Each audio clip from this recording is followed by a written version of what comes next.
If you are trying to grow vegetables in a small space, maybe a balcony or a small yard, or maybe you have a lot of space but you just want to capitalize on the amount of food that you can grow in that space that you're working with, I'm going to show you in this video how we build trellises to do just so much vertical gardening. Anything I can grow upwards, I will, because it frees up so much ground space. You can plant so much more food if you are growing vertically. Welcome back to the Hobby Homestead. It is construction season for us here. A lot of stuff is happening outside. Kim is working really, really hard. She's got all the wood and all the power tools and is just going hard late into the evenings and on weekends trying to get all the projects done. And of course, I like to add projects to that list because what kind of wife would I be if I didn't give her things to do all the time? This year, we are adding trellises to the garden. Really not a whole lot in terms of structures. It could be worse, but I do need a little bit more trellis supports to grow a lot more vertical plants. I love growing vertically. Vertical growing can save you so much space. These trellises here are our main tomato trellises. I love using this cattle panel or just really any like welded wire mesh panel like this. It's really strong and sturdy and holds up the tomatoes. Even when it's really windy out, I don't worry that my tomato plants are going to snap off. I have trellis tomatoes in other ways before, like up against a fence and with Florida weave, but I really, really do prefer this style because it's so sturdy. I don't have to worry about my tomatoes and I just strap them to the wire as they grow. So this is the same kind of trellis that we are recreating here and here on these two beds. But first we have to take down this pest protection infrastructure that we had on this raised bed previously. This was our strawberry bed, so this is a squirrel and rabbit proof cage. And it worked great, but now it's time to put something else in its place.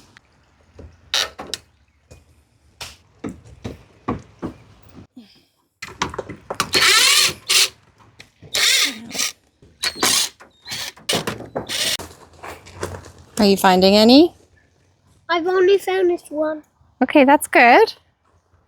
So we held the hardware cloth onto the wood with staples, and as we pry them off now, some of them are falling into the soil, and we really don't want to impale under our fingernails with a rusty old staple while we're digging holes for plants. So some little helper here is going around with a magnet tool to see if there's any staples.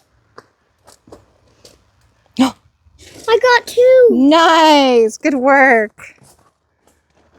We have now taken down the strawberry cage that was on this bed. This was our strawberry bed when we first set up these gardens, but we had a botrytis fungi in the soil that was causing a gray mold on our strawberries, and I couldn't get on top of it, so we just ripped out those strawberries, starting fresh in another location, and this bed will now be for tomatoes. So we're doing another set of trellises on this bed and that bed to mirror these, and we're going to show you how Kim makes those. We start with 2x4s and just slit them part way down, most of the way down, and then angle one end so that it's a spike to go into the soil. We attach the 2x4s to the sides of our raised beds. Now these are a metal raised bed, but they have a wood frame, which is very handy when you want to attach things securely. So we just use these brackets and attach the 2x4 to those. They're also driven into the soil for added security. And then you can just slide the panel in between and add some screws to sort of reclamp the 2x4 where it has been slit to hold the panel in place. And that's it.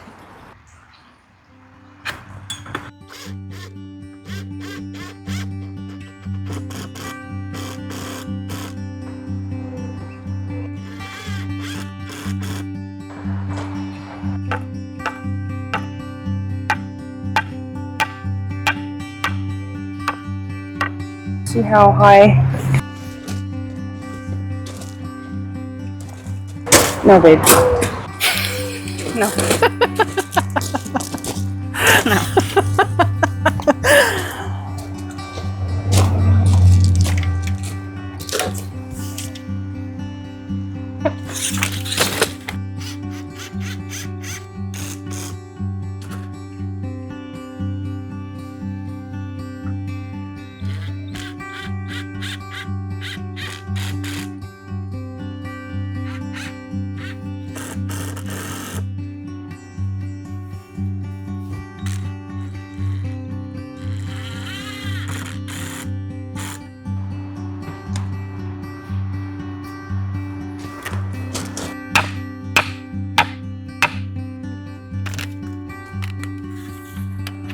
Yep.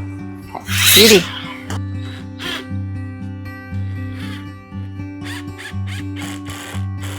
I'm using a bracket that you use on a fence. So usually this piece is bent over. Ah. And I just bent it up. Nice. So that I can secure that to the side of the bed. Yeah.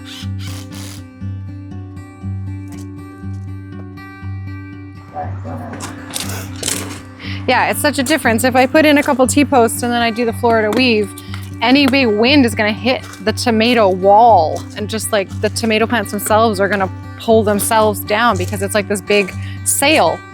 But these make me feel really secure. When there's a windstorm, I'm never worried that the tomato plants are gonna get knocked over.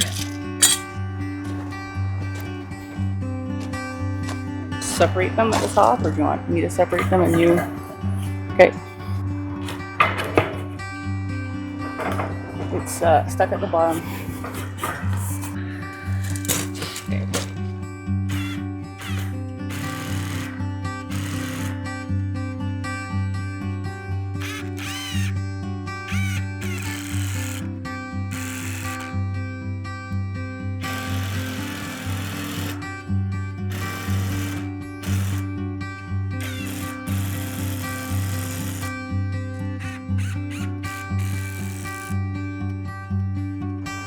Another trellis ready to go. Perfect timing. Get these tomatoes in the ground.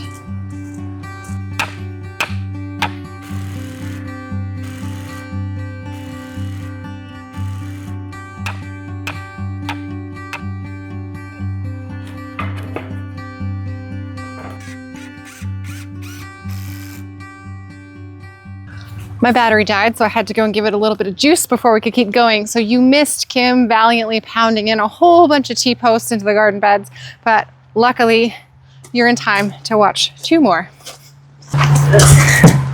Just an old piece of rebar that I was using for whatever random purpose.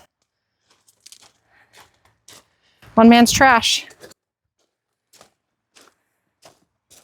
So we've got these 2 beautiful new tomato trellises up to mirror these. And yes, it will cast a bit of shade down on these 2 garden areas, but we have a plan for that.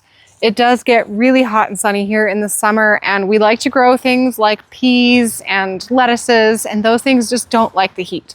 Vegetables don't love the shade in general, but it's kind of a trade-off. If you have really, really, really hot summers and you want to grow things that like the cool weather, you can sometimes get those things to grow in the summer if you provide them with a bit of shade. So in the past, we have used burlap as a shade cloth over like row cover hoops so that it keeps our crops just a little bit shaded. Now we don't have the heat problems here like gardeners further south have, so it's usually not that big of a deal. But for things like leafy greens and peas, it does benefit them to have a little bit of protection from the really, really hot, strong summer sun. So we are going to use the tomato walls here as a form of shade, a gentle green shade for the plants that we want to grow in these beds. So we should be able to extend our pea season a little bit. They do tend to get crispy and all dried up by like mid-July. Maybe we can extend that if they have a bit of protection. And then also just continuing to grow our salad greens, our choys, our maybe radishes, and things that would otherwise bolt in the direct summer sun. Of course, they're going to get some overhead sun. That is east, that is south, that is west. So they get morning sun, they get afternoon sun, and they'll get some dappled middle of the day sun. I think it's going to work out fine. But when you're working with sun and shade and things like that in the garden, your best approach is to try it out, because different things cast different types of shade. So you can't know, just because there's a tree to the south of your garden, you can't know how it's going to impact you unless you've actually tested it out. An oak tree, for example, produces really, really dense shade versus like a serviceberry tree or a Kentucky coffee tree, which produce really, really dappled light shade. And you can often grow things through that shade better than you could like an oak or a Norway maple or something. So you really just have to test it out to see how that sunlight is going to affect what you can grow in a space. We ran out of these T-posts. We had a lot of them accumulated, but for the last one over here, Kim had to use a chunk of wood. So we have 1 T-post and 1 chunk of wood being pounded into this garden for our final end cap trellises. I can finally take that chicken wire off of the peas because the climbing peas want to climb that chicken wire, but it's temporary, so I have to keep saying, no, get off. These metal fencing panels are something like 3 by 7 or 3.5 by 7.5 feet, and we're going to cut them into sections so that they fit our 3-foot wide ends of our beds. Thank goodness that Kim knows how to use a grinder, because this thing has come in handy more times than I can count.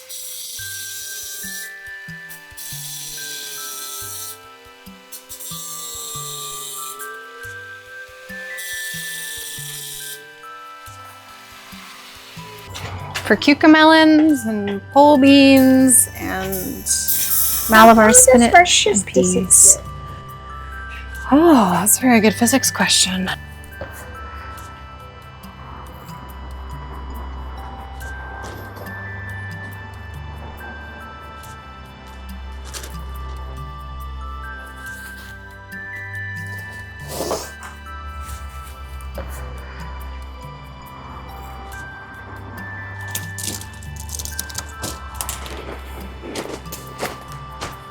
I'm inspired now to clean up all my mess out here.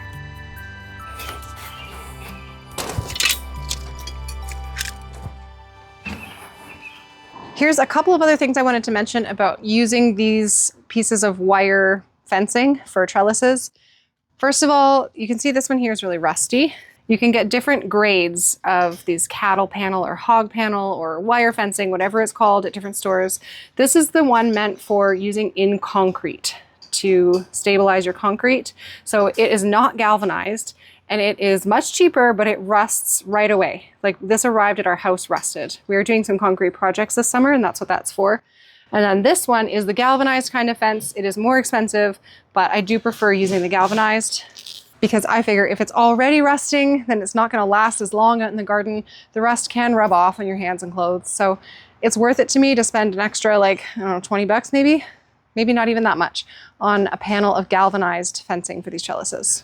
When you're fastening things to a trellis like this, I really love using these Velcro straps.